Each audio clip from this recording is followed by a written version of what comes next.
কাছের মানুষেরা সাধারণত দুটো কারণে আপনার বদনাম করে থাকে। 1 নম্বর, তারা আপনার সাফল্য সহ্য করতে পারে না।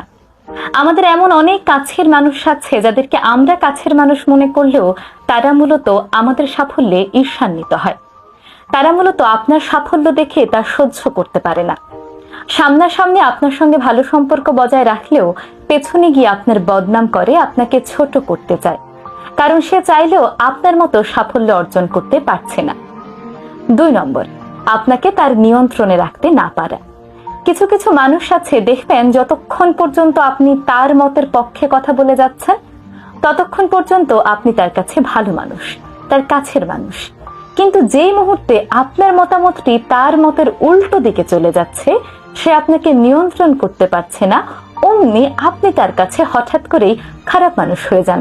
তাই কাছের মানুষরা অন্য কারো কাছে গিয়ে আপনার নামে বদনাম করলে হতাশ হবেন না। ভেবে নেবেন সে হয় আপনার সাফল্যে ঈর্ষান্বিত, আর নয়তো আপনাকে নিয়ন্ত্রণ করতে পারছে না বলেই অন্যের কাছে গিয়ে আপনার নামে বদনাম করছে।